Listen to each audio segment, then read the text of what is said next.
कोई भी एक चीज कोई एग्जाम्पल लीजिए जिसे आप पूरी तरह सच मानते हैं। वो कुछ भी हो सकता है, कोई आस्था से जुड़ी बात, किसी प्रकार का खान पान, या कपड़ों को लेकर आपका दृष्टिकोण, जैसे कपड़े ऐसे ही पहने जाने चाहिए या खान पान ऐसा ही होना चाहिए।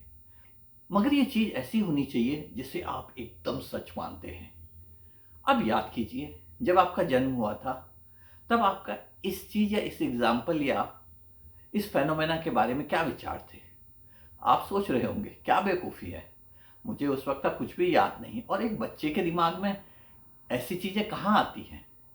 लेकिन मेरा सवाल यह है कि जन्म के समय भी जब आपके पास उस चीज़ का कोई नज़रिया नहीं था, तो ये नज़रिया कब और क्यों आया।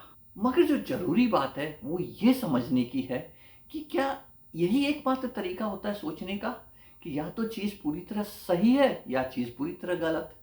और सोचिए, अगर आपका जन्म जहां आप हैं वहां की वजह हजारों किलोमीटर दूर किसी और देश में होता, तो तब भी क्या आपका नजरिया यही होता। यहाँ सवाल यह नहीं है कि कौन सा नजरिया सही है और कौन सा गलत, या आप सही हैं या गलत।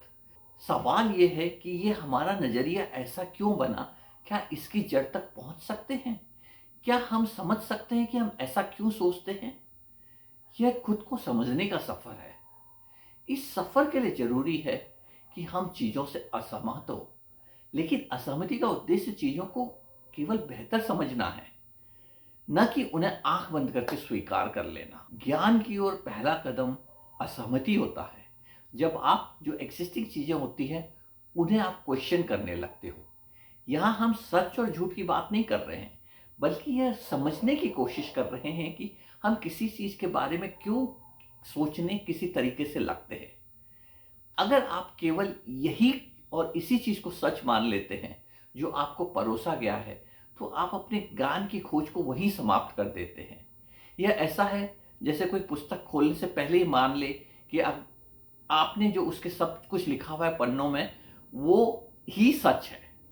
अब आप कह सकते हैं, भाई मुझे मेरे धर्मगुरु ने बताया है या धर्म ग्रंथों में ऐसा लिखा है। लेकिन क्या आपने कभी यह सवाल किया कि धर्म गुरुओं को यह ज्ञान कहाँ से मिलता है? धर्म ग्रंथों को किसने लिखा है? और क्या उनके विचार पूरी तरह सत्य हो सकते हैं? अगर वो एकमेव सत्य है, तो इतने सारे जो धर्मगुरु या धर्म ग्रंथ है वो आपस में ही क्यों कॉन्फ्लिक्टिंग बातें कह देते हैं? असहमति का मतलब इन बातों का अनादर करना नहीं है, यह उनके मूल में छिपे तर्क और भाव को समझने का प्रयास है। असहमति से डरना नहीं चाहिए।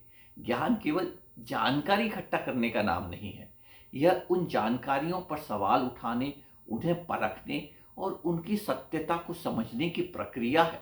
असहमति हमें उन सीमाओं के बाहर झांकने का मौका देती है जिन्हें समाज, परंपरा या व्यवस्थाओं ने हमारे चारों ओर खड़ा कर दिया है। जो व्यक्ति असहमति से बचता है वह अपनी जड़ों में स्थिर हो जाता है, क्योंकि उसकी शाखाएं कभी फैल नहीं पाती।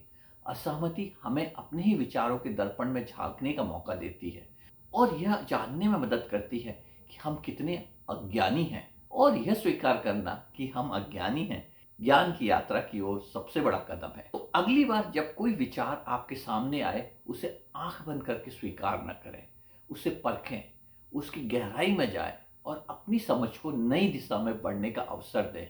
यही असहमति का असली उद्देश्य है। जुड़े रहिए, यह सफर है खुद को बेहतर समझने का।